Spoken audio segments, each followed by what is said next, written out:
Good morning, everyone, and welcome to another insightful edition on To Scale Community Podcast Studio. With me in the studio today is the powerful man and the founder of the Connecting Youth CIC. Can we meet you, sir? Yeah, of course. Yeah. Thank you for having me. Yeah, you're welcome. Thanks for coming and thanks for honoring the invitation. Can we meet you? Can you introduce yourself? Yeah, of course. Right. So, my name's John Dingle. I'm a youth and community worker, like you said, and I founded the organisation Connecting Youth CIC. And it's a really interesting story, actually, about how it got founded. So, Connecting Youth CIC was established at the beginning of April 2023. It was 2023, so it's still quite young, not a very old CIC, but it was created off the back of a long-established charity in the city called Barefoot. So Barefoot was established in 1996. 1996? Yep, and ran until March 2023. I started working for Barefoot in November 2014 as a youth and community worker. Now, Barefoot was a small charity based in the north of the city of Plymouth that delivered youth and community projects in the north of the city. When I went to work for them in 2014, they'd kind of transitioned over from delivering kind of community events to delivering youth work in the area of Erniesettle. Now, at that time in Erniesettle, there was real issues with antisocial behaviour. Okay, so you had a large group of young people that used to hang around outside the shops in Erniesettle, and they would terrorise the community. I used to get told things like people would go in and buy a bottle of wine from the co-op and walk out of the co-op, and they used to just literally take the bottle of wine out of their hands and stuff like that. So these young people, there'd be a big group of about 20, 30 of them, 14, 15, hanging around the shop, and they were just causing a lot of trouble. And Barefoot had gone into the area to deliver a community event. We're working with Plymouth City Council's community team and the local Plymouth Community Homes team at the time, and they seen that these issues were going on. But unfortunately, due to government cuts, which started in 2010, the youth services in Plymouth had been cut. So where once upon a time we used to have lots and lots of youth workers and lots of youth work and stuff going on for young people, it got cut and cut and cut and cut. So at this time, and this was around 2013, 2014, they didn't have the resources to put in to go and work with these guys. They kind of scratched their head and thought, what can we do? So they formed what's called a strategic partnership. Strategic partnership. Yep, a strategic partnership. So a few different organisations came together. So there was Barefoot, there was Plymouth Community Homes, Marjon University, Plymouth City Council, and the YMCA. So they came together and decided they wanted to do something in the area because the levels of antisocial behaviour in Erniesettle at that time were twice the national average. It was the highest in the city. They really, wanted to do something with these guys and try to sort this situation out. They came together, they submitted a funding bid to the National Lottery, and they got 3 years funding. Wow. Yeah, they got 3 years funding to set up a youth project to try and work with these guys and stop some of this stuff from happening. And that's where they came, and I came on board with them. They employed a team of 3 youth workers, and I came on board as a placement student at the time. So I was a placement student. So there's a team of 4 of us working in the area, and we got a building that was behind the shops in Erniesettle, just by Erniesettle Lane. We opened it up and we started to get the guys in. We had a little pool table, we did a little bit of cooking, and we had money for trips and activities, and we started working with these guys. And the work we did was really successful. So successful that in 2017, when it came time for us to reapply for our funding, the funders turned around and said, well, there's not a problem in the area no more. Properly, antisocial behaviour is not a problem no more. The levels have come right down. We don't need to put money in no more. The money can be better used elsewhere. So we didn't have no funding. So the organisation... That was because you had done a great job. Yeah, so unfortunately that tends to be the way it goes with youth work. Nowadays, because there's not a lot of money about, what they'll do is they will put the money in where there's issues, called firefighting. They'll put the money in where there's issues, and then you'll go in and you'll work, and you work with the guys, and the issues won't be an issue no more, and they turn around and say, right, well, we'll take the money out and put it somewhere else. Yeah. So it's kind of like, those games in the fair where the little heads pop up and you've got to smack them down. That's constantly what you're doing. You're just going from place to place, smacking down the heads, going on, and it actually, in my humble opinion, it doesn't actually solve anything, if I'm honest with you. But unfortunately, it's just the way it is at the moment. For one reason or another, there's less and less money for youth work and community work. People don't want to fund it as much when there's other priorities. So this is what happened. So anyway, yes, we came to get our funding in 2017 and we didn't get it. So people people pulled out, so we didn't. So it discouraged a lot. So the strategic partnership kind of ceased to exist, and it just left with Bertha, and the lead worker that I was working with left. So it ended up with me taking on the lead worker role with another colleague and trying to keep things going. But it's interesting because even though we lost our funding at that time, we were then approached by organisations in other areas that were having trouble who said, well, actually, we'd quite like to give you some money to come and work in our area and help us out. So the first one of those was in St Budo. St Budo. Yeah. So we were approached by an organisation called Clarion Housing in St Budo who wanted to pay us a bit of money to go in and do some youth work there. So we went in and I started that project up from scratch on my own. So we started up a project in St Budo, and then not long after that we were approached by an organisation in Whitley called Whitley Big Local who wanted to pay us to do some youth work in their area as well to help with, it was always antisocial behaviour, young people causing trouble. So yeah, we actually, even though we lost our funding, we expanded. So we were now working in Anisetto, St Budo and Whitley, and I started up the Whitley and St Budo projects from scratch on my own, which was very daunting at the time, but we started it all up, and we got some good groups going.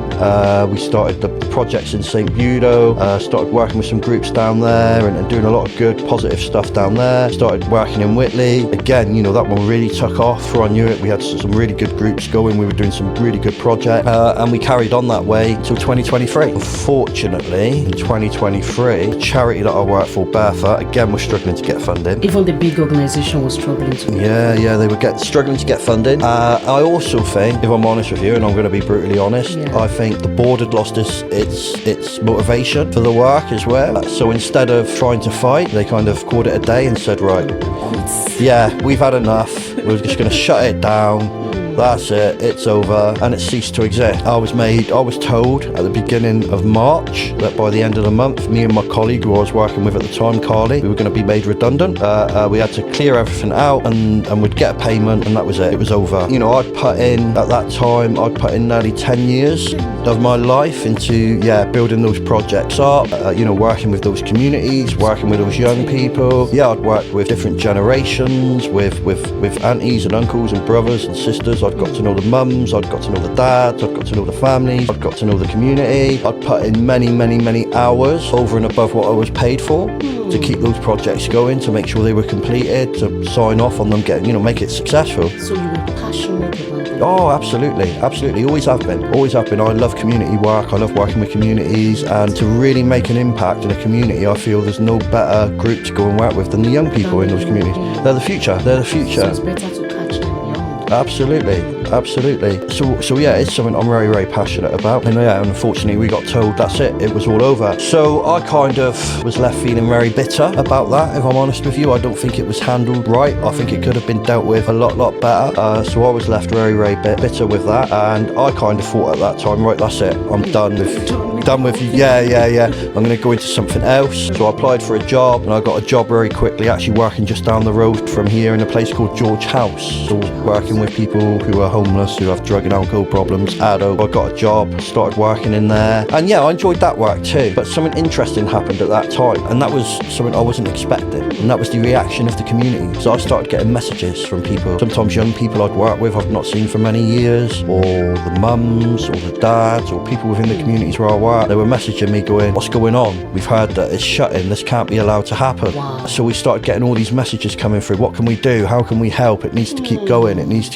I even had, I'll never forget it, one young lady who used to come to one of my projects, who she'd grown up now and was a mum, and she messaged me out of the blue. I'd not spoke to her for years, and she got in contact with me, and she messaged me, and she was like, look, I can give you 20 quid, and yeah, and even though, it was nice, we needed a little bit more, but this really started to touch me. And actually I remember thinking, actually this can't be allowed to happen. Like, the people value what we've been doing, they don't want this to go. And it was actually that made me sit down with my colleague Carly, and we had a conversation, and I remember saying to her, look, we've got to do something about this. This people care, people want this to carry on, people don't want this to happen. So I started looking into how I could set up a CIC. I was working with another organisation in the area, and they gave me some advice, and I started to fill out the paperwork, and before before I knew it, a board had come together and we'd had all the paperwork and it went through. I put in for a bank account, got a bank account, I put in for some funding and straight away we got £10,000 off the lottery. Wow. So yeah, before I knew it, it would all, you know, and literally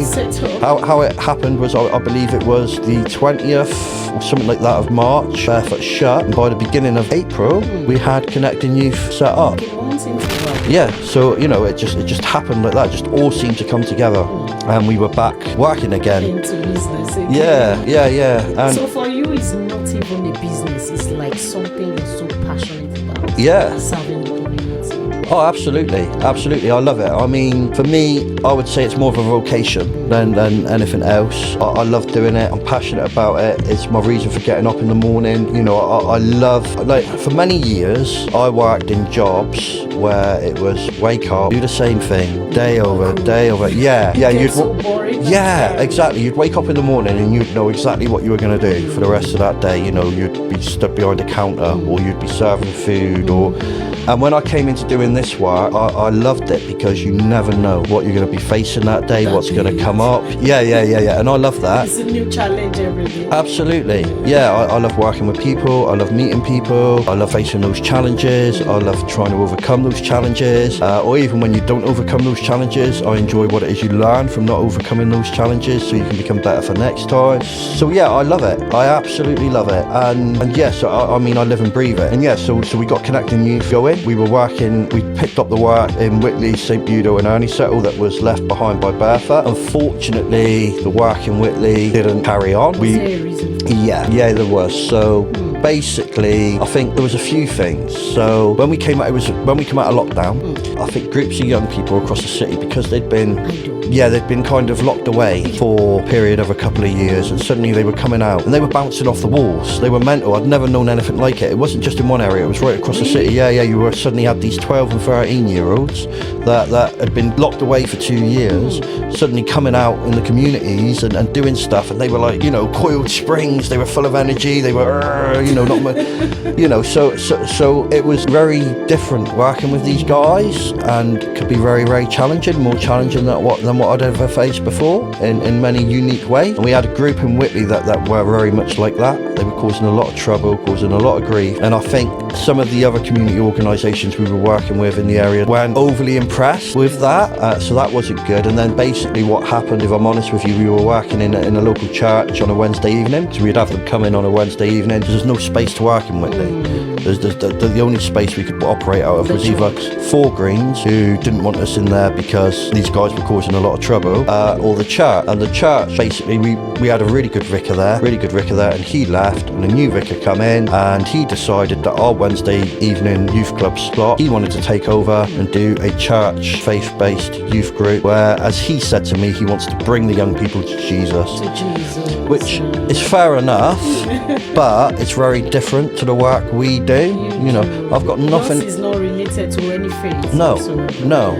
And there's young people out there that don't want to go to faith-based youth groups, you know, and don't get me wrong, I've got nothing against faith-based youth groups. It's just the perspective from your years of working with youths, yeah. So we kind of got kicked out. They took on the space. Really? They took over our slot on a Wednesday evening, started their church-based youth group, and I believe within 3 months' time, they had no one come in hardly, and they shut it down.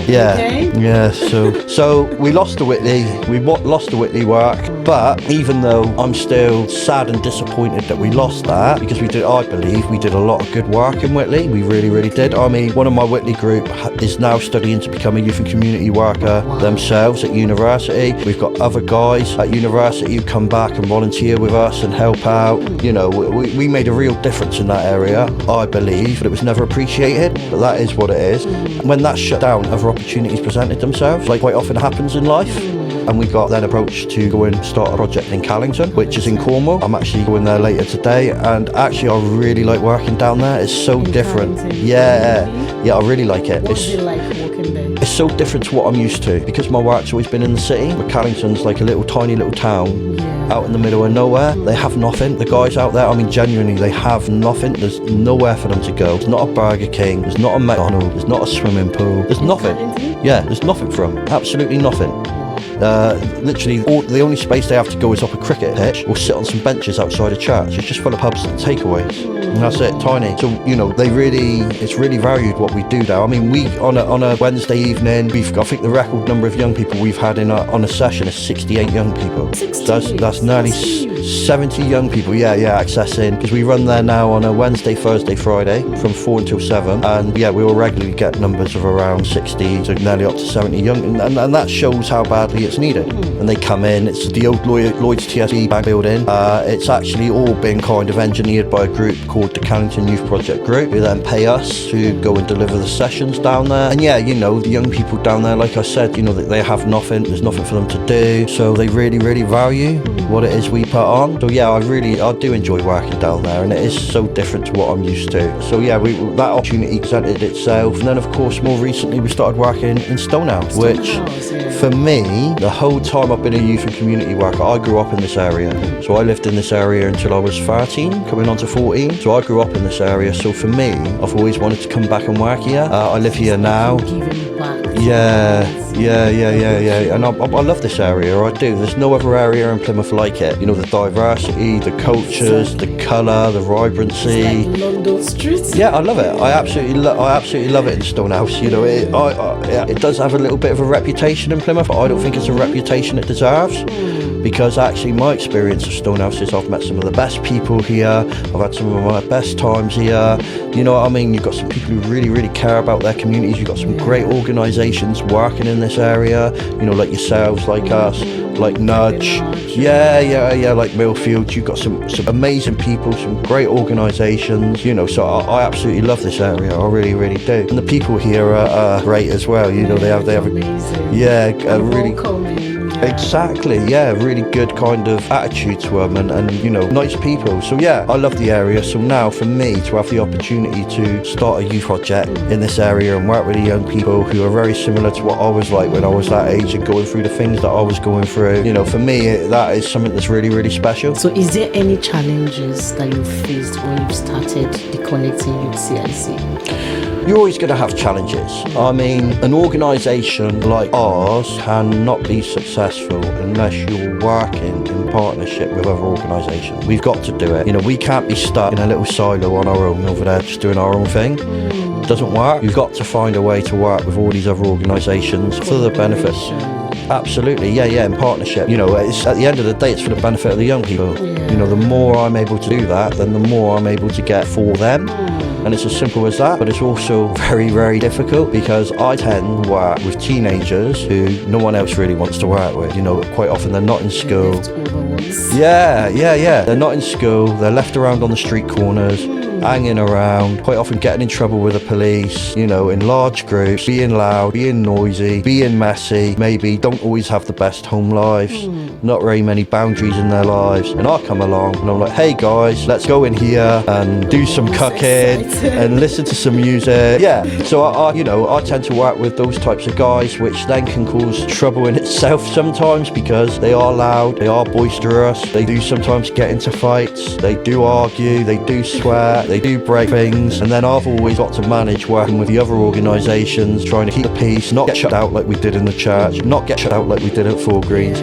You know what I mean? So it is difficult to always try to kind of get people to recognise the importance of what it is we do, and it is so important. Why I feel it's important and why I'm passionate about this work is I didn't grow up with the best of childhood. I really, really didn't. I didn't have a lot of direction. I didn't have very many good role models in my life growing up. I spent a lot of my time on street corners, on my bike, and I got involved in all sorts of stuff that a young teenage man growing up in this world is susceptible to. If he doesn't have those role models and those people taking an interest in their lives and the people kind of guiding and steering them in the right direction, you will have their negative influences come in. And so I experienced that myself growing up, and for me, you know, it's important that there is someone like myself and my team who can come in and work with these guys, keep an eye on them and try and give them those positive experiences and the positive role models, even if it's just for a few hours a night.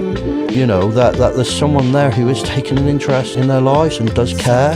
Yeah. So for me, it's really important we're able to do that. So that's, that is one of the reasons why I am really passionate about this work and why we need to keep it going. So how can families, communities and other businesses support what you're doing? How can they contribute? First and foremost, by trying to understand what it is we do. We're not school, so basically what I do is good old-fashioned youth work, okay? So unfortunately, it's a dying art in this day and age. I mean, in this city at the moment, I don't know of any other organisation attempting to do what we do. Once upon a time, there was lots of it, so we do something called open access youth work, but we base it in the communities where the young people are. So we will go into those communities, build up relationships, build up links, find buildings where we can open up the doors and just get them in. There's no fees, they don't have to pay no money, there's no referrals, they just come in. If they're aged between a certain age, 10 to 19, they can just come in, access what we offer, access our support. If they do misbehave, they might get banned for a week, but then they'll be allowed back a week later. We never shut the door on any young person, no matter what they do completely. There's always a way back in, you know what I mean? And we do that, and then that enables us then to build up good professional work and relationships with these guys in a unique way. Because if you think about children out there, teenagers out there, all their relationships in their life have a power dynamic, okay? Whether it's with parents, whether it's with doctors, police, teachers, social workers, the adults have the power and the kids quite often have no power whatsoever. If they're going to school, they're made to go there. If they're seeing the doctor, they're made to go there. If they're seeing the social worker, they're made to go there. If they're in trouble with the police, they're made to go there, all right? With their parents, it's kind of like, they whereas with us, they don't, it's open access. They choose if they want to come and engage with us. So it's on their terms. No one's forcing them, no one's referring them in, no one's making them come. We open up the doors and they come if they want. And if I upset them and they don't like me, or they don't like one of my colleagues, they go again, right? But then that enables us to build up a very unique power dynamic and relationship with these guys. You know what I mean? So then we can build up a relationship with them on their terms, and there's got to be a level of mutual respect there when you do that, and it shows, because then they do start to value the relationships they build with me and my team, and then we're able to work with them in really, really unique ways. And I'm very passionate as well, and it's not often done in youth work nowadays. So you've got deficit-based youth work and asset-based youth work, and I'm very, very passionate to work in an asset-based approach, which is we look at the positive that they've got going on in their world, in their lives, what they are good at, and we focus on that instead of going in and trying to fix things all the time. So I don't look at, if they might have a mental health problem, I don't look at that. They might have a drug and alcohol problem, I don't look at that. They might have problems at home, I don't look at that. You know what I mean? If they need support with that, we will support them, and we'll find the right organisations to do that and help them with that. When they come to me, I'm looking at what can you do. So they might be good at singing, they might be good at art, they might like to be on the stage doing a bit of drama, they like and we'll build upon that. I said, right, okay, so how can we get you involved and give you more opportunities around that? And I've had young people I've worked with go on to play for Argyle, and now one young woman played for England football and has now gone to America and plays for a football team over there. I've had another young person I work with perform on the stage at Boardmasters in front of tens and tens of thousands of people, but also it's not always those big things, it can be the little things as well, like going to university, coming from a family, where none of their parents or siblings have gone to university that young person has, and is chasing their dreams, like the young lady I've got who is now studying to become a youth and community worker herself, and has been inspired to go on and take that as a career herself, and so for me, that's what it's about. It's not always about, going in and fixing the problems. It's about building upon what they can do. A very, very wise old youth and community lecturer, she doesn't do it anymore, once said to me, and I remember this when I was a student, youth workers aren't mechanic. We don't go in and fix. We're gardeners. We spread seeds and we sit back and watch them grow. And that's always stuck with me. You're not going to be fixing things, but you go as a gardener, you spread seed, and then you watch it germinate. So the level of skill and activities that you put in these kids, then later develop them to whatever they want to be in life, and give them that opportunity to choose. Is this what I want? Is this what I don't want? And they choose themselves, not you trying to force them. Because from Africa, where we come from, sometimes what most of us end up doing is what our parents want us to do. Like, oh, I want you to be a doctor, I want you to be a lawyer. Not personally, oh, I want to be a journalist. Not personally, oh, I want to be a teacher. So what you are doing is giving them the right opportunity to choose and be whatever they want to be, which is very, very impactful. Yeah. So how can young people join the Connecting Youth CIC? How can they join? They just show up. They just show up. That's it. That's it's as simple as that. They just show up, and if they want to be enrolled, they can be, and if they don't have to be. They don't have to be. It's completely up to them. Like I said, we put no barriers in their way whatsoever. So no entry fee. No entry fee. We have a membership form, Okay. but that doesn't stop them from not coming if Well, they it's don't free. fill it in. Yeah. So we give them a membership form. Obviously, when they're coming in here, we need to have certain information about them. But sometimes they don't always bring it back, at least not straight away. But that won't stop them coming in. Yeah. I'll be giving them an hard time about it. Going, we need your membership form. We need your membership form. But what does happen, like this Saturday, we've got a paintballing trip. So we take them on trips. We take them to residentials. I mean, I've took groups to number 10 Downing Street. I've took groups into Parliament to deliver presentations to MPs. We take groups to London all the time. I've took groups to Nottingham, to Birmingham, all different places. And if they then want to be enrolled with all that type of stuff, they can't do that unless they have a membership form, because obviously legally we've got to have Their details. That's why they normally then do give us the membership form. But literally, you know, we try to have as fewer barriers as possible. We go into the communities where they live and put on the projects and the activities in their communities. We don't charge them for any of it ever. There's no referral process. They literally just show up, and if they want to be enrolled, they can be enrolled. The same with our residentials and our projects and our trips. We don't charge them. We find the money from other sources. I might get them to help write funding bids, which I think is a really good skill for them to learn. So a lot of our young people will get enrolled in that. We've had a group that recently helped secure, I believe it was £1.6 million for the city through Active Devon. A group of young people? Yeah. Your children? Yeah. Really? Yep. They were also enrolled with the Police and Crime Commissioner's office, came in to speak to our guys regarding the budget for the police, which I believe is something like 16 million or something silly. So they've been enrolled in some really big stuff. And these guys come to my guys and ask their opinions and get their help with this stuff. So yeah, they've been enrolled in some pretty big stuff. Yeah. That's awesome. But what I find then is my projects, they're not my projects, they're theirs. Okay, so Because they are the one benefiting from it. yeah, I've always had a mantra that I don't want the youth projects that I run to be a place where they just go to. I actually want them to become part of their lives, and to do that they need to have ownership. So if they're coming and paying £1 to come in, they're not taking ownership, they're expecting something back. They're expecting a service. Exactly. Whereas if they come in and they're actually helping us secure the money, they're actually helping, you know, it becomes theirs. Yeah. So I'm always very passionate about that. Like, I've had people come to me in the past, other organisations I've worked with and stuff, and say, well, you should start charging them, and I won't do it. Not in a million years, because then it changes that into a service that you're offering rather than something that's theirs. How can I charge them for something that's already theirs? Makes no sense. And that's because you've been there. It's because you've been there, and it's because it runs deep down from you. You're passionate about it. So you are not into the business for money. You are into there because you're passionate about changing lives. You're passionate about changing the young people or the young youths that are out there, because a lot of antisocial behavior leads to a whole lot of, I don't want to say there are gangs that we hear about in London, though I don't think it's very common in Plymouth here, but I know there are lots of them in London.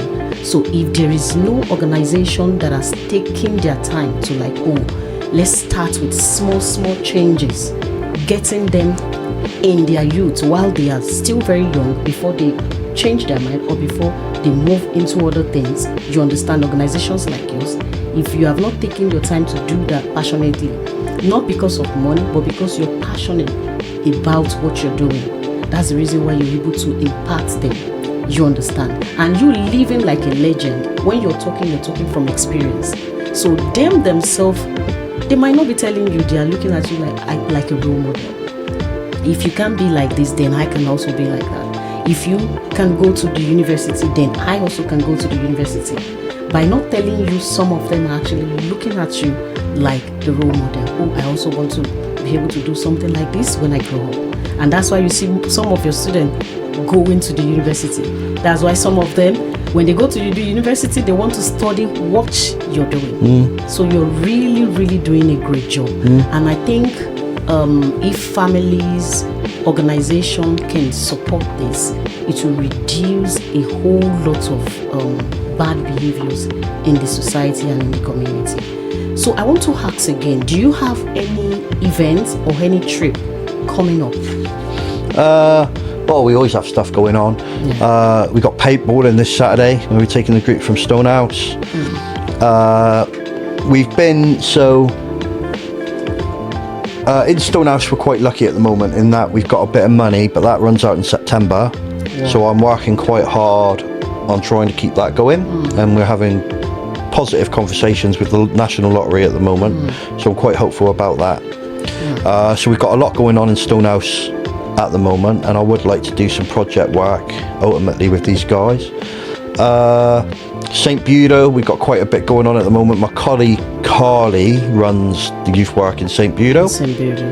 And she has been trying to plan a kind of boxing kind of night, because she's the lady that she's a qualified boxing coach as well. So she's a youth worker, qualified boxing coach, and a qualified dance instructor. So she does all of that, and she really wants to do some sort of boxing event, which would be really great to see it actually happen. In Anisato, so Anisato is always an area I worry about, because we've not had no funding for that area since I started connecting youth.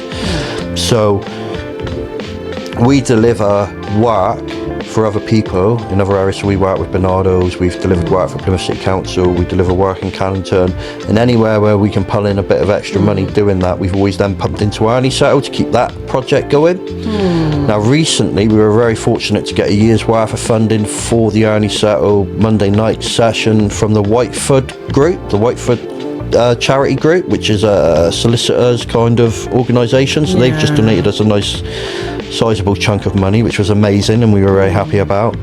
So now I know that's more secure in Anisato, I want to start looking at doing a little bit more kind of project work out there. One thing they do really enjoy is there's an organisation in here called Plymouth Parkour, and they've come out to Anisato before and done some sessions, and they love that out there. So I'm really keen to keep that going. We do a boxing night in Anisato, which is funded through street games and promoting children in Plymouth. So that's on a Thursday evening. So we keep that going. We also do a Thursday evening boxing session in St Budo, funded by the amazing guys at the North Yard Community Trust. And then in Callington, we just received some money off the lottery to do some project work out there. So we are talking with the young people at the moment about potentially some projects we can start running out there. We also always try to put a summer holiday program together. So obviously the type of work we do, it gets busier in the holidays. So people quite often say, oh, do you take the holiday? No, we work more in the holidays, because there's a lot of young people with nothing to do in the holidays. Yes, in the holidays, and especially the summer holidays. So I always try to put get some money and put a nice program together in the summer holidays. So we got as much as possible for them to do. One thing that normally happens, which is really good, is Mountbatten Centre normally give us a whole week of free activities. So we normally take our different groups up there for a week and do stuff up there with them. So I'm really hoping we get to do that again this year. Is it during summer? Yeah. So we do like rafting and paddle boarding and kayaking and canoeing and all kinds of stuff like that. So it's really, really good. So we always have lots going on. We've just come back from Birmingham after my student Gabby ran a diversity project. Now, actually talking about diversity, that was my next question. Yes. I wanted to ask. Well, are you diverse? Do you allow other community, like other races, to join Well, I'll connecting youth scenes. tell you something about what I experience as a youth and community worker. So we don't, like you said earlier, we don't have the gangs down here. It's not a problem. No. Yeah. One thing that is a big problem though is diversity. We've got a lot of negative racist attitudes in this city. Yeah. We do, and I'm just going to say it as it is. We do, it is. and I've come up against it year after year after year. Now Plymouth seems to be split into two. You have the south of the city and you have the north of the city. The south of the city, which is by the sea, like here, the city centre, Devonport, it's a lot more diverse and a lot more accepting. But you go to the north of the city and you come up against some really negative attitudes. And I've always worked in the north of the city, Like the with PO6? yeah, PL5, yeah. I've always worked in those areas where we come up against those attitudes time and time again. And the first time I really experienced this to a level where I was like, oh my God, we got to do something about this, was around 2016, 2017. Now what was going on then was Brexit. And we were having young people come into our sessions saying all sorts of stuff about refugees and asylum seekers. And it was awful. It was just stuff that was made up. They were hearing in the news, they were hearing from their friends, they were hearing in their community, and it wasn't true. And it used to drive me mad. I'd always be saying to them, like, how do you know that? It's not, and it just felt like I was having these conversations all the time and not getting anywhere, and no one was listening. So we decided to set up, I started a project called the Diversity Project. Now the Diversity Project was a 10-week project, and the aim of it was just to get these guys out to experience, through experiential learning, different cultures. So we went to the mosque, we went to the synagogue, we went to a place called Cultural Kitchen, we did refugee awareness training, and we spent 10 weeks doing all this stuff. And then at the end of it, we did a residential up to London to visit a youth group called Bollowbrook, that's in West Acton. Now, why we wanted to do that is Bollowbrook is like the opposite to our youth group. So our youth group predominantly white, theirs is predominantly black. Yes. So we wanted to take them up to experience that. So we did this diversity project, we did this 10 weeks, and then we went up and we visited Bollowbrook, and they walked into this youth group, and it was so weird at first, because we had our group over there and we had the Bollowbrook group over there. And it was funny because I remember the youth worker turning around and laughing to me, going, they're all scared because they've never seen so many white people in one place before. And it's the opposite of each other. But honestly, by the end of the residential, they were all getting on, they were all talking, and actually those barriers were broken down, and they were realising that regardless of where they've come from, or regardless of their background, or regardless of whatever skin colour they have, whether they're from Ernie Settle, right on the outskirts of little old sleepy Plymouth, or whether they're from inner city London, that actually they're still young people facing the same challenges that young people face everywhere. And once you broke down those barriers and they realised that, it doesn't become as scary anymore. And it's something I've always been really passionate about. I've ran now about 8 or 9 diversity projects over the years with young people from different communities. My student, Gabby, who's been a part of it, she just ran a diversity project because it meant that much to her, to give these guys, it's experiences they won't be getting anywhere else. You know what I mean? To break down those barriers. And I've always had this vision in my head. It might sound corny, but that divide between the north and the south of the city, to somehow find a way to bridge that and bring the communities together, because there's nothing to be scared of from diversity. There's for me, my personal experience of it, only good comes from it. I love experiencing other cultures, I love the food, I love learning about the other cultures, I love learning about other people's backgrounds. My mum's Greek Cypriot, my daughter's half Nigerian. You know what I mean? For me, Your daughter is half Nigerian? Yeah, my little Bella. Nigeria? My little Bella's half Nigerian. What part of Nigeria? Sorry. I couldn't tell you off the top of my head. She would tell you. Her biological dad still lives over there. But yeah, so she's told me the name of the. I can't think of it. But Hausa, Igbo, Yoruba. Lagos. Oh, She's from Lagos, as she's mentioned before, but Yeah. I don't think that's where they're actually from. I think that's where her dad lives now. Okay, Lagos. Yeah, but yeah, so you know, for me, diversity and culture is a good thing, you know, and it's it not something is. we should be scared of. And Exactly. again, a lot of the stuff, even now, when I hear stuff in the press about asylum seekers and refugees, it drives me crazy because it's not my, you know, I've got friends who are asylum, you know, I've got friends who've come across here as asylum seekers and refugees from Ukraine. I've got friends who've come across here as refugees and asylum seekers from Iraq. I've got friends who've come across here as you know, from all different places, right? And none of them are how they're ever portrayed in the press. They're not bad people. They're not coming here to take our benefits and take our jobs. They're coming here because whatever's happened in their own country, they can't stay there safely anymore, and they're just looking for somewhere to be safe and live their life and get on with it. That's all you know. And so it drives me crazy when I hear this stuff.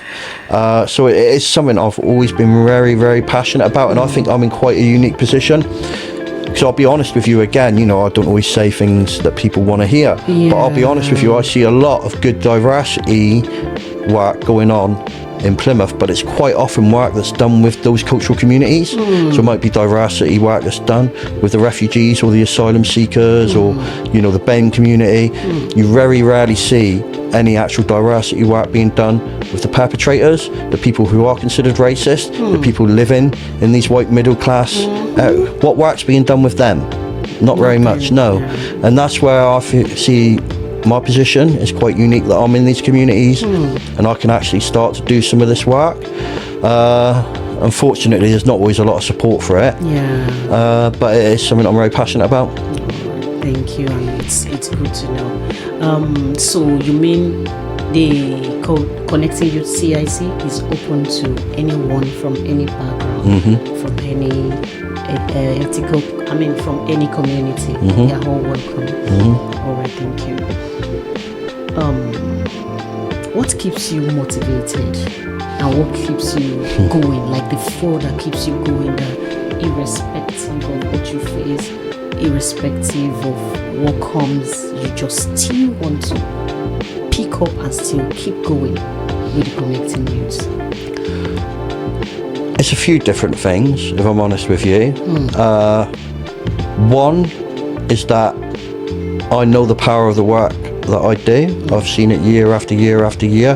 The young people that I work with remind me of that. You know, we work, my little team of 7 part-time youth workers work with around 130, 140 young people a week. Wow. Now, that's a big number across all those areas. Now, we wouldn't have all those young people choosing, remember they choose, no one's forcing them to come, they wouldn't be choosing to come and do that if we weren't doing something right. And that keeps me going. That's one of the things that keeps me going, is that they are coming week after week, year after year. Some of the young people I've worked with from the age of 10 right up to like, now they're adults, 19, 20. And they've been coming week after week after week after week, year after year after year after year. I've seen them grow up. I've been a part of that journey. You know, it's an honour to do that for me. It's an honour to do that. So I've been a part of that. And that tells me that, you know, this is valued, what we do, and it is needed.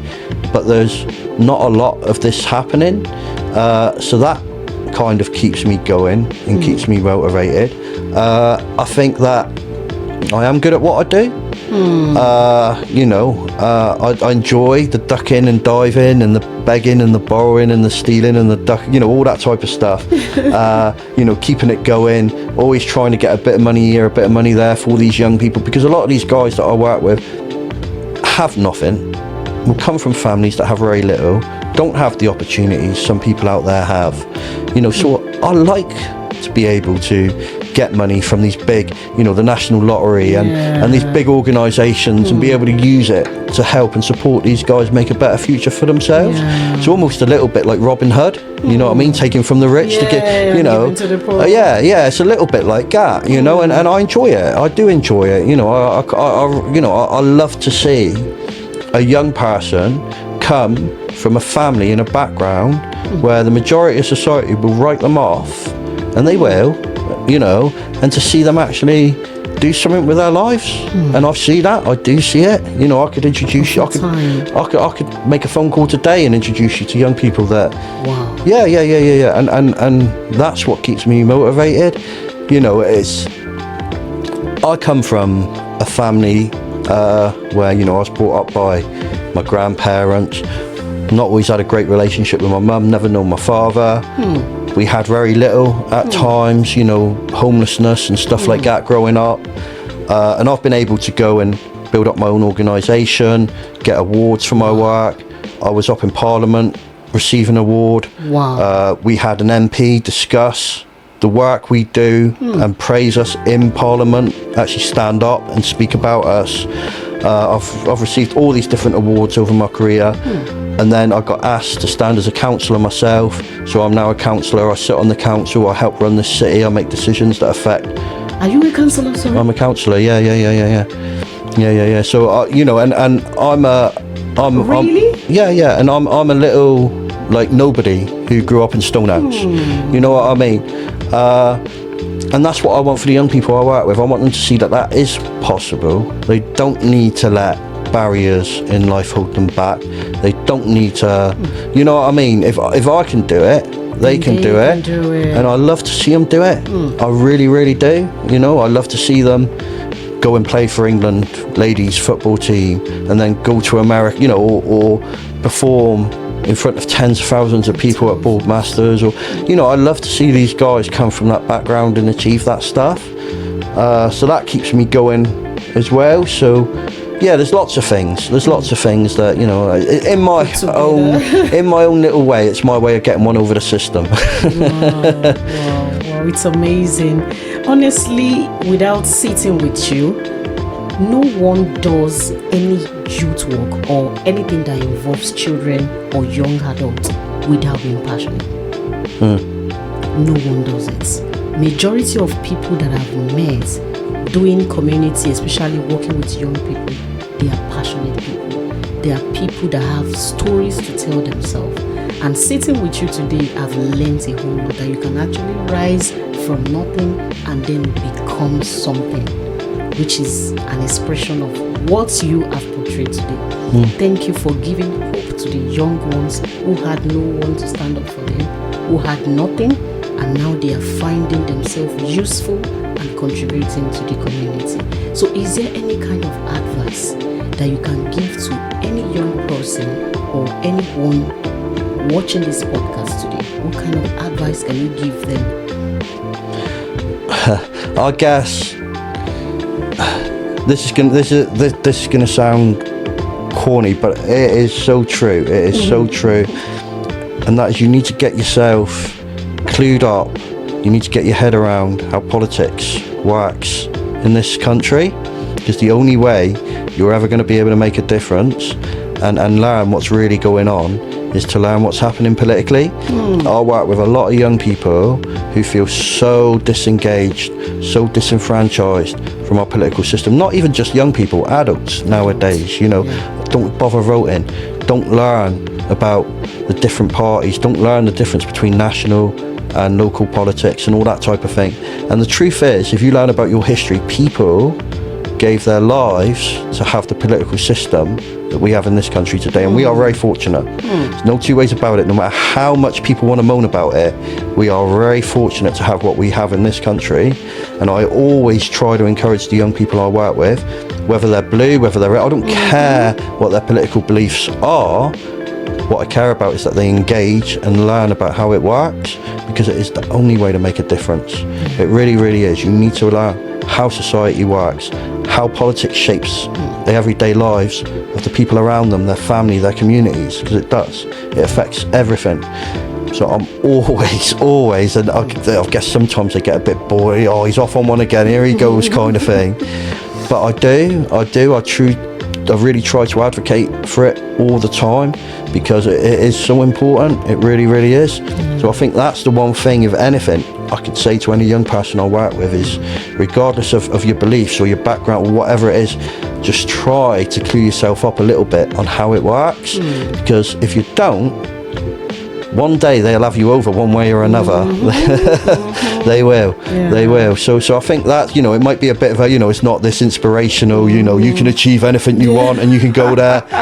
But maybe that's what everybody wants to hear now. Yeah, but for me, it's the truth. Is the only way we're ever going to shape society and turn it into something that we really want it to be, and to move forward and make this world a better place for people like me, for you, for everyone, is to clue ourselves up on that political system, how it works, and get involved in it and engage in it, and have a voice. Recently, I saw something online, and I'm not sure, but I'm going to ask you. Is there like a system in place for the young people to make decisions, like a parliament of the young people? Is there something like that? There's a youth parliament. Yeah, there is. Wow. There is. And it's great it's there. Again, I'm going to say something that people might not necessarily want to hear. It's like our political system in this country. It's representative of a certain type of young person from a certain type of background. So I've worked with thousands and thousands and thousands of young people from really kind of disadvantaged and difficult backgrounds and upbringings over the years. And I've always been trying to get them to engage with youth parliament, and it's almost impossible because they go there and it's kind of like, it's kids that aren't like them. Do you know what I mean? Yeah. So it's always very difficult. So it's how we overcome that. How do we get the young man dressed all in black, stood on a street corner, maybe selling a bit of drugs or doing a bit of this, every evening of the week? How do we get him engaged in something like that? Yeah, because that's what we need to do. It needs to be representative of all young people, not just the type that are doing really, really well in school and are getting really, really good marks and might come from a middle class family. It needs to be representative of all young people, just like our political system in this country needs to be. But it's not. It's not. There's very few people who I engage with in my day-to-day life as a councillor who come from my background. Right, very, very few.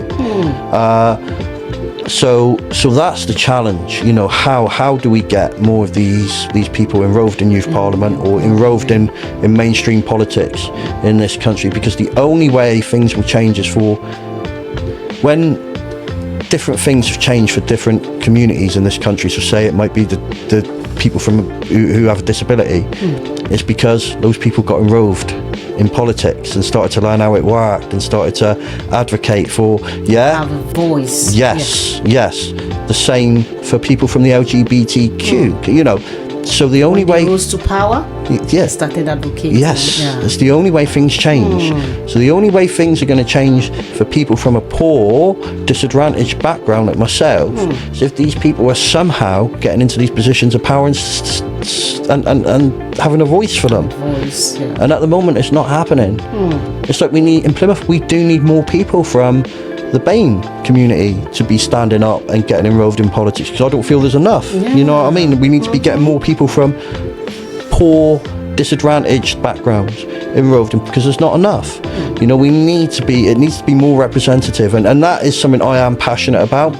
I'm really passionate about. I know how difficult it is because I've done it myself. And sometimes I'm sat there with people with titles and MBEs and OBEs and dressed in military with all these chests and medals, and and I'm there with my bald head and my gold tooth and my tattoos, you know what I mean? And I don't feel like I completely fit in, but I know that I've got to do it because I've got to be a voice for the people.